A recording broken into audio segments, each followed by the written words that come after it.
All right, so just to give you an update on where you should be in your Gantt chart by now, we've got, 3 business days left until the first phase is due.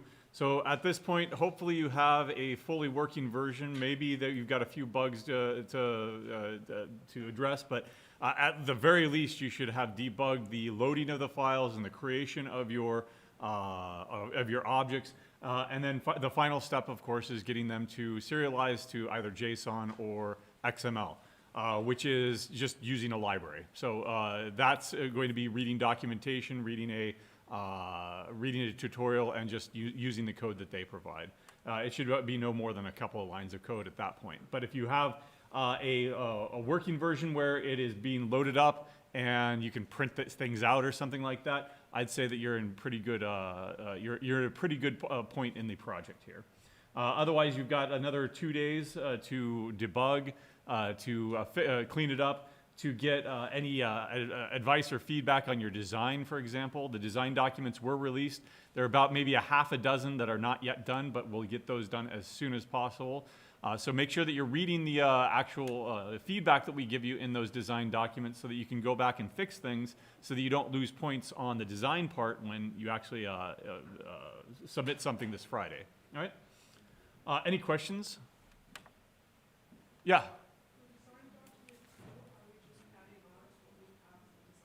There's no design document due this Friday. The actual assignment is due this Friday.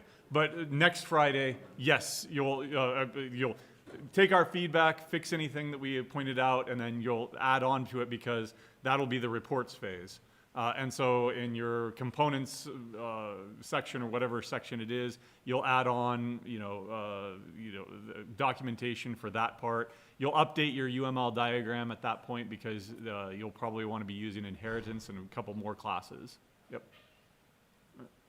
Just make sure that this works. Okay, yep, we're good. Sorry. Okay. Hopefully that's still going. OBS is telling me that it is. But otherwise, I wanted to go ahead and to pick up where we left off last time, talking about inheritance. Remember that inheritance is the ability to extend a class into a subclass so that you can put common features or common state, common behavior up in the superclass, and then specific behavior or specific variables or whatever specialization is overridden in the subclass. Right? So for example, over here, we went through this entire exercise of creating an annuity and a savings account, and we realized that there was redundancy there, and so we promoted everything up into that account status, or into that account superclass, excuse me. We also covered briefly how to define an interface, an ownable interface, which says that anything that is ownable has this function called getOwner. And the reason that you would want to do an interface instead of an inheritance hierarchy is because we'll get to one of the pitfalls here in a moment, but that allows you to have multiple inheritance. For example, let me pull up my other diagram over here. Oops, I got rid of it, sorry. Let's see, iCloud. And the collections library that we looked at last time, let's see, where is it? Collections hierarchy. All right, there we go. Bring it over here. So this collections hierarchy, right, has 3 different levels of abstraction. Down here are concrete classes that you can actually create. Between that, then we've got abstract classes that you can't create, but do provide some sort of concrete implementations for some or all methods. Up here, we have a pure abstraction. There are no methods, there are no variables in any of this stuff up here. But if you take a look at a linked list here, it inherits from 4 different things. It's serializable, it's clonable, it's a deck, and it's a queue at the same time. We'll talk about those later on. But you can't do that with classes. With classes in Java, you have a single inheritance hierarchy. If you're an abstract list, you can only come from an abstract collection. Right? You can't come from 2 different things. And we'll talk about languages that do allow that and why you don't want that later on. But an interface allows you to mix these things in. And that's what we actually call them, mix-ins. So if you think of an ice cream store down the street, what is a mix-in? Right? You get your ice cream, and then you want some additional, M&Ms or whatever you want to put into it. What do? They just mix it in. That's what these things are. I'm mixing in either properties or behavior that needs to be in my class, and I can do as many as I want. I can mix in 5 or 6 different toppings, right? And that's how mix-ins work, right? At least in Java, we don't call them mix-ins, but that's the basic idea. All right, so the rest of our observations here for the rest of the day. First of all, again, some terminology. If a class A extends class B, then we say that B is the superclass, A is the subclass, right? A is the child class, and then we've got the parent class or the derived class, however you want to put it.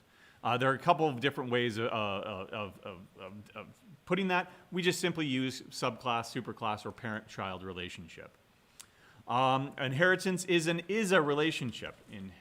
Inheritance forms an can't type today, sorry, is a relationship. Right? For example, over here, let's just go with this really quick example that we'll come back to in a second. A robin is a bird, but is a bird necessarily a robin?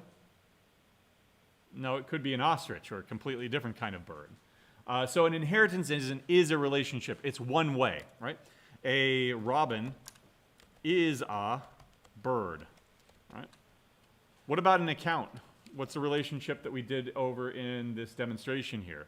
An annuity is an account, right? So an annuity is an account, right? However you want to follow those relationships. It's not necessarily the other way around, right? And also, there doesn't have to be an inheritance, right? If you find yourself stating, well, I want to make this a subclass, ask yourself, is that thing, right? For example, if I wanted to create an address class and a student class because we want to mail something to the students, is an address a student? That doesn't sound right. Is a student an address? That doesn't sound right either. Therefore, there's no inheritance strategy there. There's no inheritance relationship, okay? There are 3 types of relationships, three types of relations. Right? There is a covariant relationship, there's a contravariant relationship, and an invariant relationship. So let's go back to my diagram over here of this bird, robin, ostrich, right? So by looking at this inheritance here, tell me about a robin. A robin is a bird. That's covariance. When you treat a subclass like its superclass, and it's always safe, right?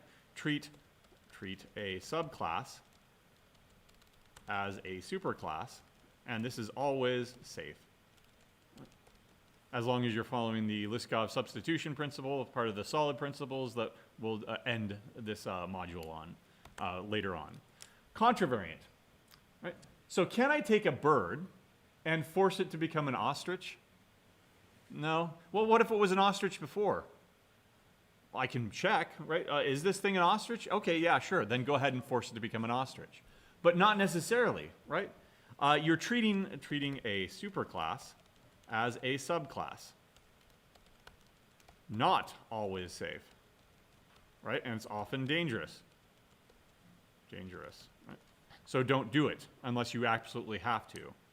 And then the final one is treating a sibling or cousin or whatever, sibling class.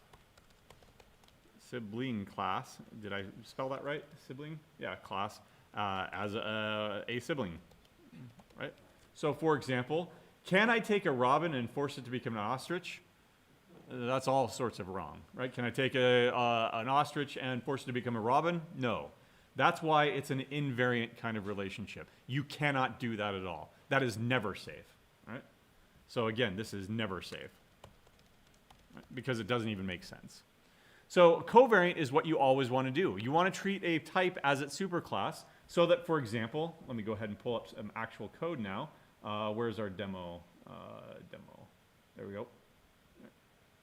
I did that over here in this demonstration by creating one list of accounts and putting in 2 savings accounts and 2 annuity accounts, right?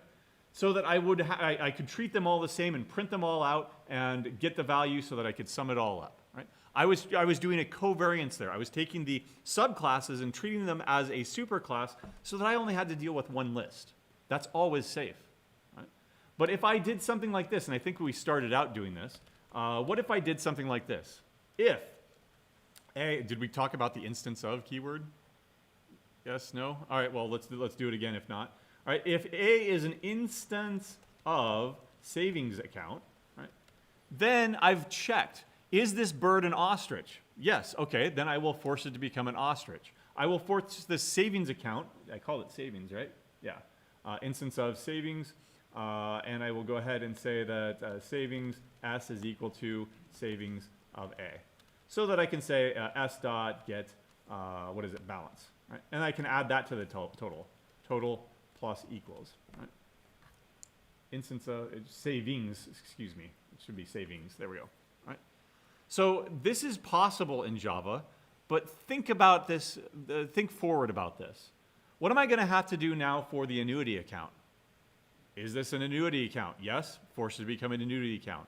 What about in the future when I add a checking account, when I add a stock account, when I add another kind of account? When somebody completely different from me 5 years down the road adds a new account and forgets this code even exists, right?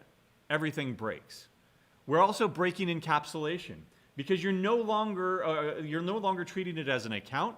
You're treating it as a savings account, and then you are ripping it open, pulling things out. If I did this for the annuity account, I'd have to rip out the number of years and the monthly payments and multiply those together, multiply it by 12. And now all the business logic, all the logic for computing the value of this thing is outside the class, right?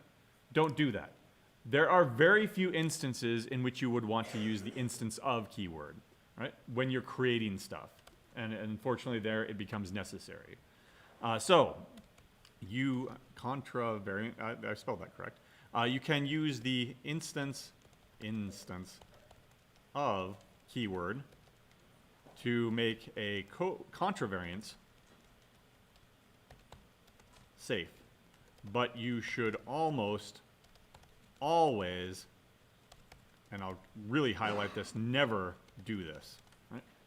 The one instance in which if you find yourself doing this as a matter of course, you're probably doing something wrong. Rethink what you're doing. Rethink your design. If you ever do find yourself doing this and there's no other way of doing this, ask somebody, right? Because the one time that you would want to do this is if I've just got a bunch of accounts and I want to make a bunch of copies by calling a copy constructor, well, now I've got an account in my hand. Which constructor am I going to call in which class? Right? There's really no way to tell. So at that point, I have to ask, is this an instance of savings account? If so, then I call the savings accounts copy constructor on it. If this is an instance of annuity, then I have to call the annuity accounts constructor on it. After that, after they're constructed, of course, I can treat them as accounts, but that's the one and only time in Java that you would ever want to do something like this. And so it's the one and only time that you would ever do something like this, say, in your project.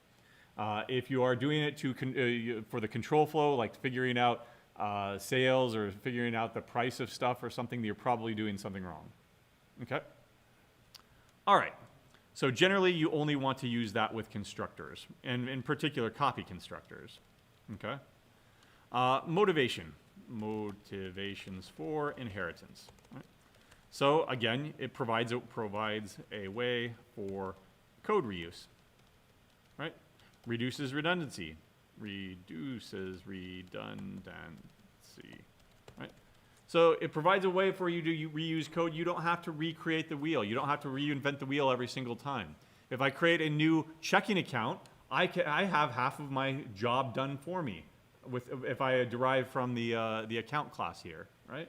That it's already got an owner number, it's already got an account number. It's already got this interface that guarantees that if I put that into that list, nothing breaks, right?